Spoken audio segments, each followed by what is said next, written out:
saudável, agroecologia, saúde popular e cultura. Aqui no Bem Viver, a gente te mostra como tudo isso pode construir um mundo melhor, sem exploração das pessoas e da natureza. Eu sou Luana Ibelli e vou levar contigo essa prosa. No Alimento à Saúde, você vai conhecer o projeto que está transformando o desperdício das feiras livres em marmitas para doação. Cozinha afetiva. A Letícia Massula ensina um arroz de forno para reunir a família no quadro Comida de Verdade. Embaixo dos fios de alta tensão, terrenos que antes eram abandonados estão abrigando hortas na cidade de São Paulo. Você vai ver a importância dessa iniciativa no momento agroecológico. A perda irreparável de Jaider Esbel. No quadro de entrevista, você confere uma das últimas conversas concedidas pelo artista e curador Makushi, morto em novembro de 2021. O Mosaico Cultural fala das literaturas africanas que foram destaque esse ano, levando os maiores prêmios literários do mundo. E tem mais! Para ver tudo, fica com a gente, que o Bem Viver está só começando.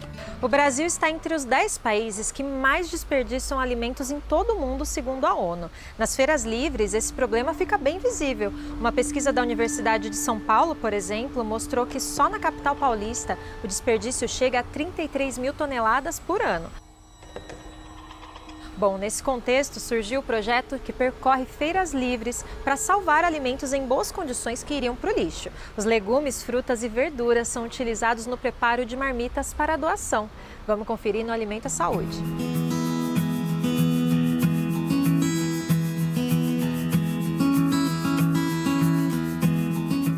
Nas feiras livres, o desperdício é um traço cultural. E distribuir os excedentes é uma forma de combatê-lo.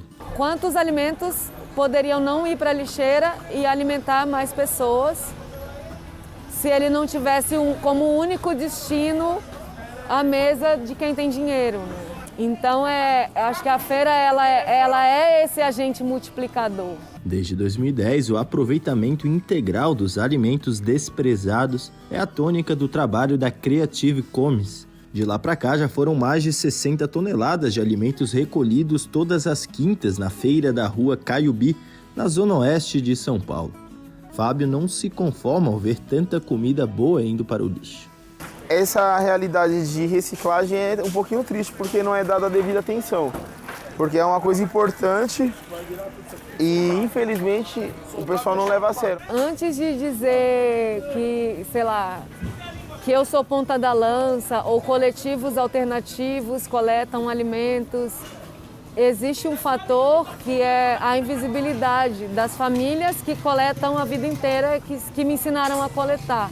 Os alimentos coletados são higienizados ali pertinho, na Casa Amarela de Cultura Coletiva.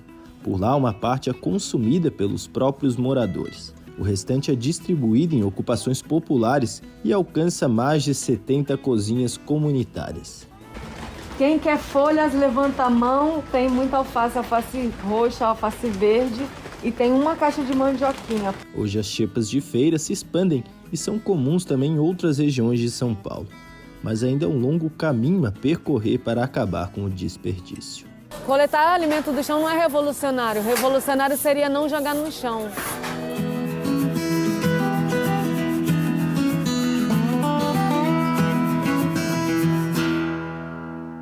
E olha que legal, o pessoal da Creative Commons, que está por trás desse projeto, conseguiu bater uma meta de financiamento coletivo para a construção de cozinhas comunitárias. E com isso eles vão conseguir aumentar a produção de marmitas, que era de 300 para 1.000 por mês. Que notícia maravilhosa, né? Nesse momento do país em que tem tanta gente passando fome. Então é bom demais saber que a gente pode contar com esse projeto.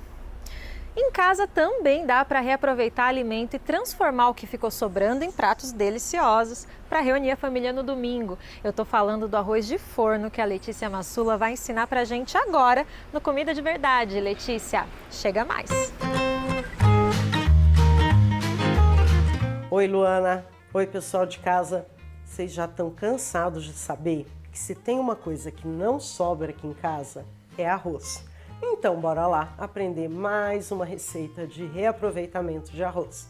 Hoje eu vou ensinar esse lindo aqui, ó, arroz de forno, aquele clássico do almoço de domingo da casa de muita gente, da minha era. Aquele arrozinho molhadinho com tomate, ervilha, queijinho puxento por cima, queijo gratinado que faz uma crostinha e ovos. Quer aprender? Vem junto que eu vou ensinar. Para fazer esse arroz de forno com tomate e queijo, você vai precisar de arroz dormido, tomate, pimentão, cenoura, ervilha congelada, cubinhos de mussarela, ovo cozido, queijo ralado para polvilhar, salsinha, cebolinha, alho, cebola, açúcar, sal, óleo de cozinha e, é claro, um pouquinho de pimenta, se for do seu gosto. Já disse, você pode congelar arroz em casa. E aí, juntar as porções de arroz congelado até ter o suficiente para fazer uma receita como esse arroz de forno, como o bolinho de arroz e várias outras que eu já ensinei por aqui de reaproveitamento de arroz. Não perde nada. De pouquinho em pouquinho, tem esse tanto aqui para fazer arroz de forno. Para fazer o arroz de forno com molho de tomate, sui cebola, talos de salsinha, talos de cebolinha, uma pitadona de sal, pimentão que vai caramelizar junto com a cebola. Para ajudar, vou colocar aqui um pouquinho de açúcar.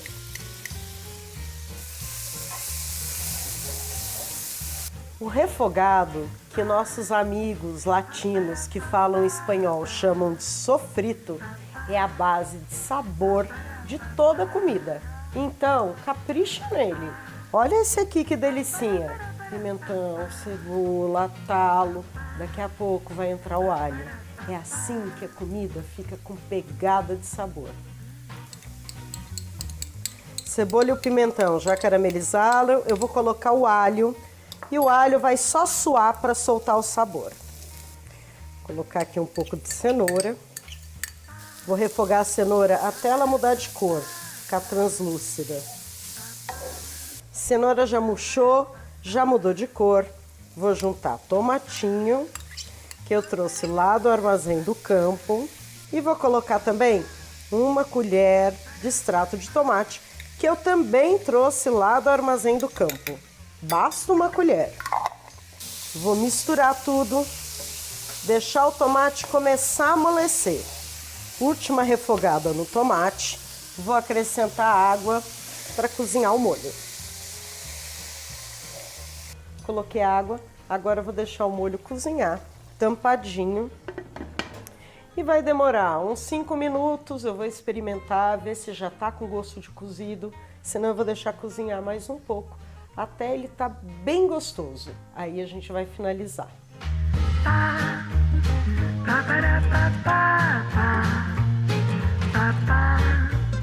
Experimentar aqui o molho, ver se ele tá com gostinho de cozido primeiro. Vou deixar cozinhar mais um pouquinho.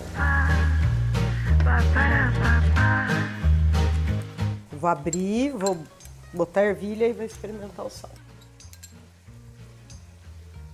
Ó, vou botar a pimenta e a salsinha, tá? Tá pronto o molho.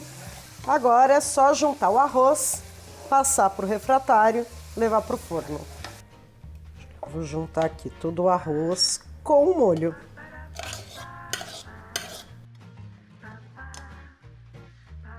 Olha, já dá vontade de comer assim mesmo, do jeito que tá. Mas ainda vai ficar melhor. Vem junto que você vai ver agora o toque final dessa receita.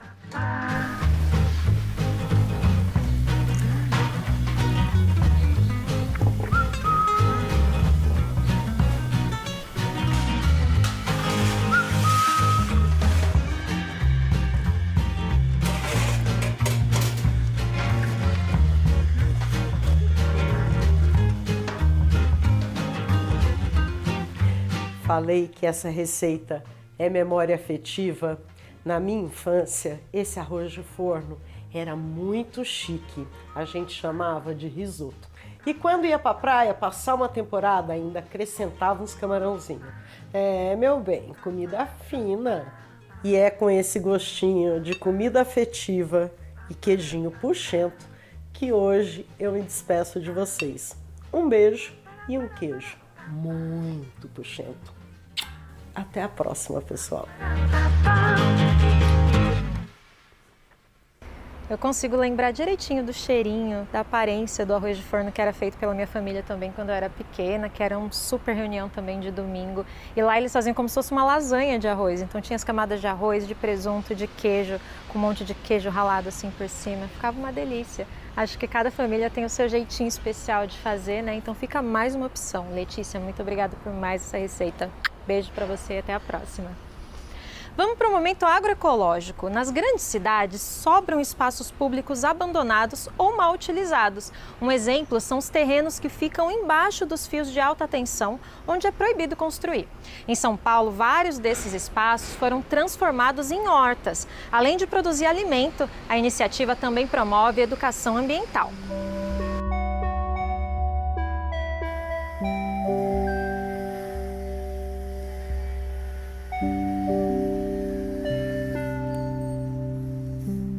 Aqui era muito entulho, muita sujeira, o pessoal depositava entulho, cachorro morto, pneu. Então comecei a limpar, minha mãe me ajudando.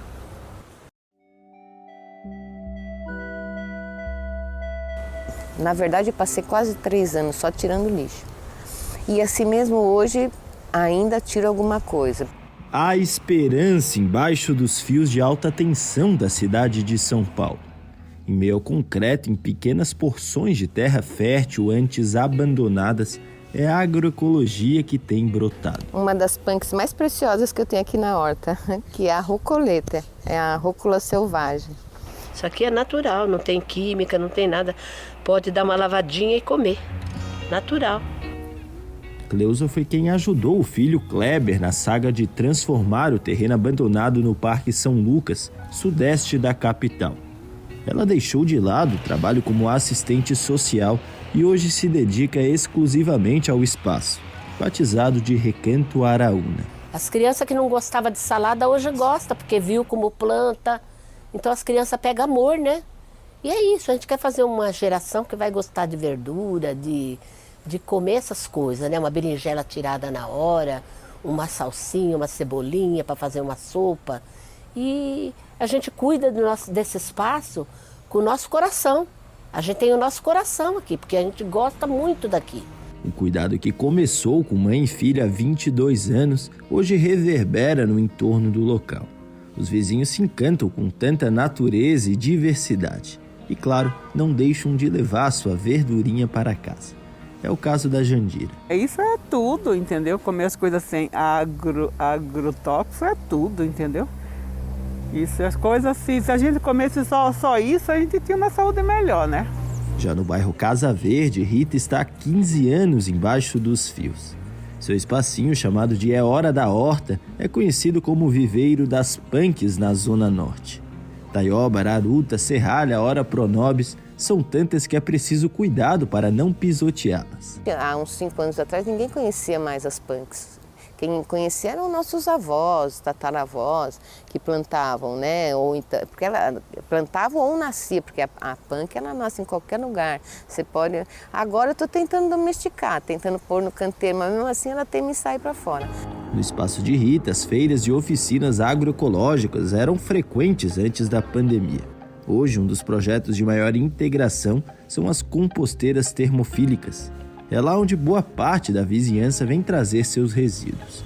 A agricultora mede diariamente a temperatura das estruturas. E esse projeto fez com que as pessoas viessem para a horta e dessem mais importância para o próprio lixo. Não ter árvores grandes e nem criação de animais são algumas das regras definidas pela empresa Enel para a utilização dos terrenos. Mas a multinacional italiana que distribui energia elétrica para os paulistanos não oferece nenhum suporte para as práticas agroecológicas. Toda a transformação comunitária para uma vida mais saudável é inteiramente fruto do trabalho das famílias. Se cada um tivesse um espacinho em casa, tivesse algum cantinho de terra, daria sim para ter uma vida mais saudável, né? Sem produtos, né? E o que eu falo sempre é que é um caminho sem volta. É que nem um filho, passagem só de ida, não tem volta. Você começa e não tem como voltar mais para trás.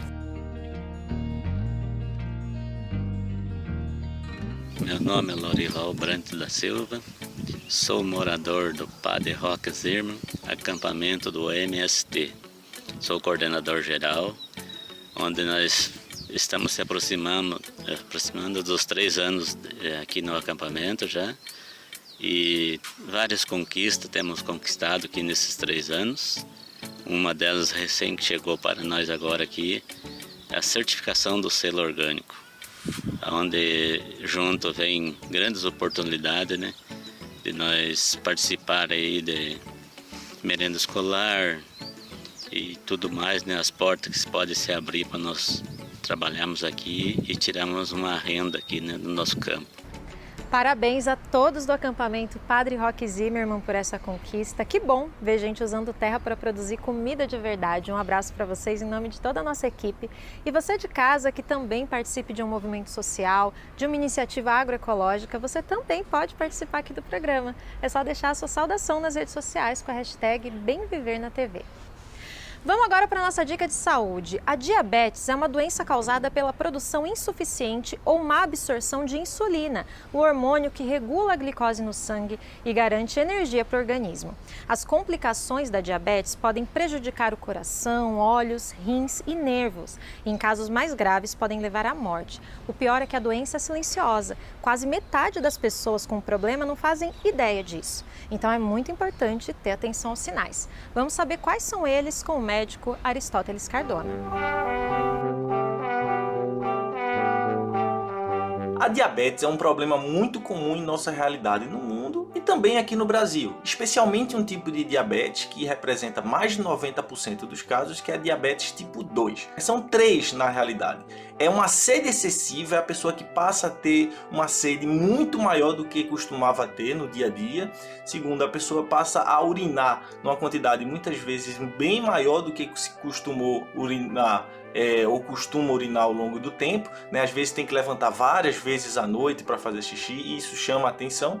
E o terceiro sintoma também é uma fome excessiva. A gente tem algumas outras situações, como a perda de peso, que vai aumentando, mas aí é em casos que já estão mais na frente. Mas esses são os 3 primeiros sintomas que chamam muita atenção. Como é que a gente diagnostica? Basicamente, a gente tem a suspeita clínica, mas para a gente confirmar, a gente precisa do exame laboratorial de sangue, né?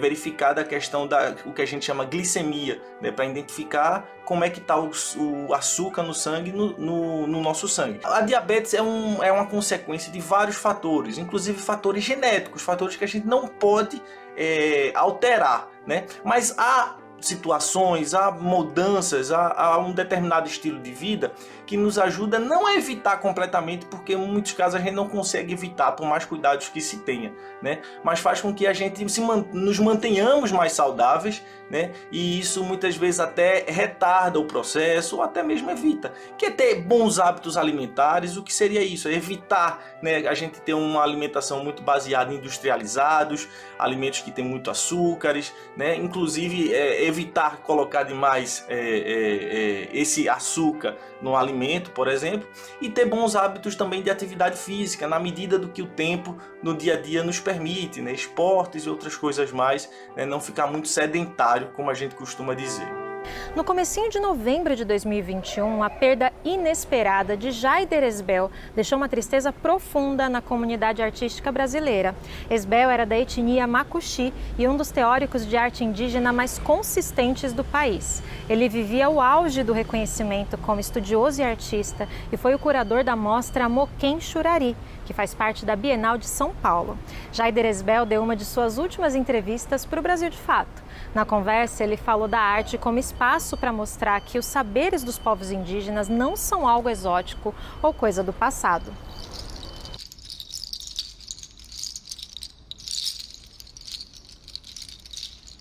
A arte indígena para nós ela está, né, essencialmente no dia a dia, na comunidade, na coletividade, nas práticas, transcendem uma habilidade manual, né, ou oral. Ela pressupõe todo um composto de vida, onde, né, a arte maior é esse viver harmônico com o ambiente, isso que o Ocidente já separou como natureza. Então, né, as obras passam muito por esse lugar do desenho, da pintura, do filme, fotografia, da performance, mas o intuito maior disso é levar, né, essa consciência para que a gente fale, em vez de arte indígena contemporânea, a gente fale de arte indígena cosmopolítica, de criação de mundo, manutenção de mundos.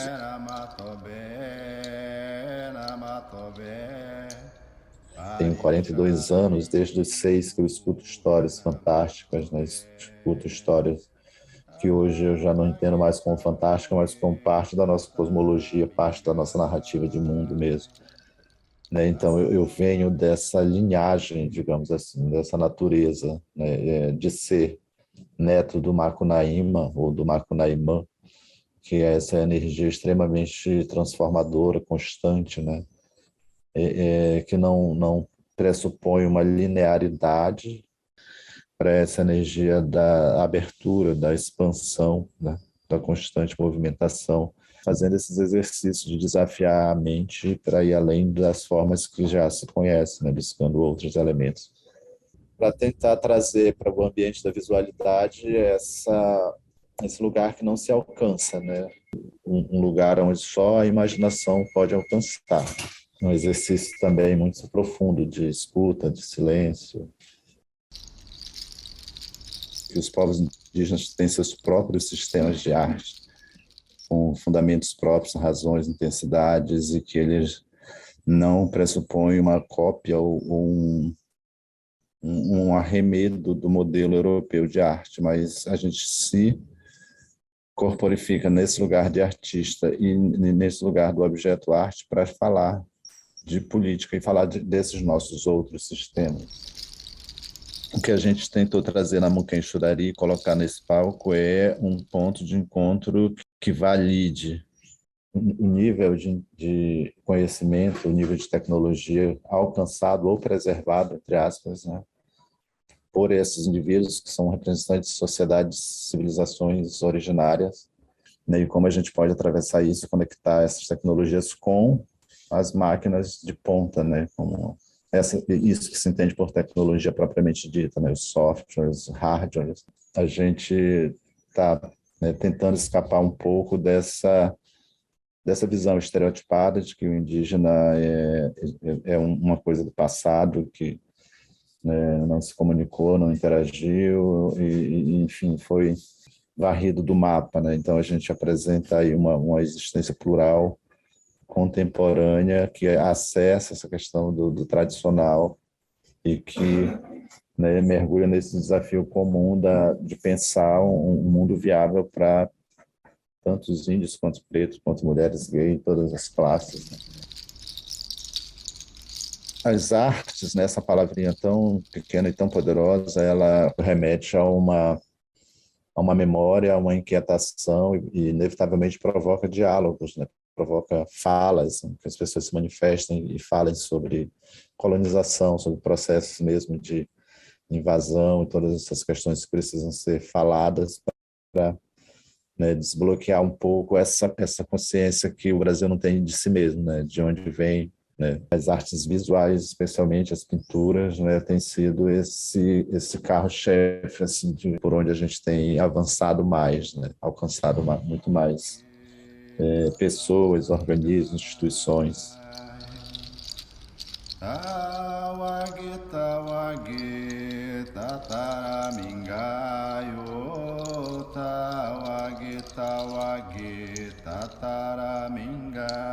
A gente continua falando de arte. Vamos para o Mosaico Cultural. 2021 foi um ano de destaque para a literatura africana. Do Prêmio Camões ao Nobel de Literatura, autores da Tanzânia, Moçambique e Senegal trouxeram debates raciais contemporâneos e quebraram estereótipos sobre o continente.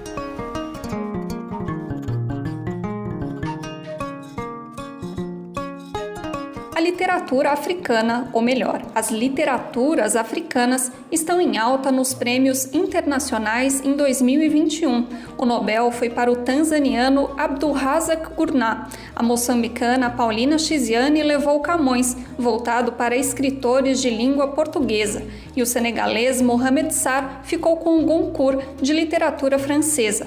Para a professora Vanessa Teixeira, as premiações são uma resposta à violência racista e ecoam reivindicações da sociedade civil, como o movimento Black Lives Matter. Mas se não rolasse então essa violência, esse levante da extrema-direita, esse recrudescimento da violência racista, esses prêmios não aconteceriam, não é isso que eu estou dizendo. Mas é uma coincidência que para mim não é feliz. Para mim, Abdul já deveria ser reconhecido pela grandeza do trabalho há muito tempo, e a Paulina Chiziane claramente já mereceria esse prêmio Camões há muitos anos. Paulina Chiziane, por exemplo, só tem um livro publicado por uma editora grande no Brasil. É o romance Niquete, lançado pela Companhia das Letras em 2004. Com o prêmio, a expectativa é que mais obras cheguem ao público brasileiro. Em 2016, a autora deu uma entrevista ao Brasil de Fato, em que comentou sua relação com a escrita. Então, eu não faço esforço nenhum para contar nenhuma história. Acredita que eu às vezes pego no gravador, sento-me na rua, converso com a primeira mulher que passa e já tenho uma história, porque todas elas são uma história que precisa de atenção e precisa ser escrita. A Paulina, ela fala, né, dos seus povos, ela faz etnografia, né, ela faz pesquisa de campo, ela vai lá na zona rural, ela vai atrás daquelas personagens, né? O Niquete, por exemplo, que foi um livro publicado no Brasil, você sabe o que foi que motivou o Niquete? Uma briga na frente da casa dela. As mulheres foram lá brigar com o homem, ela disse que começou a ouvir aquela gritaria do quintal da casa dela, quando foi na frente de casa, estava lá as mulheres tudo se agarrando, não é, brigando por causa de um homem que não queria assumir a poligamia. A pesquisadora e professora moçambicana Sara Jona aponta que a academia está mais atenta à produção literária da África, mas nesse universo ainda há muito a ser descoberto. É importante que nos dias que correm haja mobilidade de textos, mobilidade de pessoas, mobilidade de pesquisadores e de alunos. Durante muitos anos, sobre Moçambique, se conheceu 3 ou 4 autores, não é? Eu aí, há 2 anos, fiz um estudo no qual recenseei quase 200 autores. E eu fiz esse recenseamento sozinha. Acredito que dos quase 200 autores há uma margem de erro muito grande. Se eu fizer o trabalho com mais equipas, com mais colegas, eu vou encontrar muito mais autores para partilharem. As realidades diversas dos muitos países africanos podem ser conhecidas através da literatura, que acaba sendo uma ferramenta importante para desfazer estereótipos.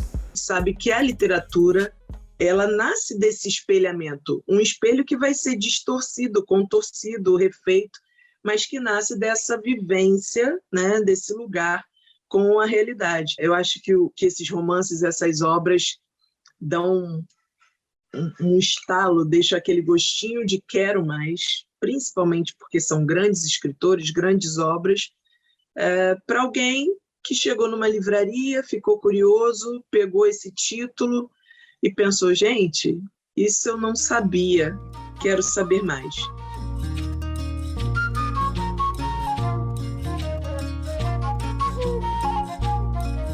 O professor Sávio Freitas, que apareceu na reportagem, coordena um grupo de estudos sobre literatura moçambicana. No Instagram do projeto tem várias lives com pesquisadores e escritores, inclusive com a Paulina Chiziane. O usuário é @mozaufpb. E esse foi o Bem Viver de hoje. Gratidão pela tua companhia até aqui. Semana que vem a gente volta com mais um episódio inédito na TV. Enquanto isso, você pode ouvir o Bem Viver na rádio de segunda a sexta pelo site radiobrasildefato.com.br. Se tiver sugestão de pauta, escreve pra gente. O e-mail é programabemviver@cpmedias.org.br. Eu fico por aqui. Até a próxima. Tchau.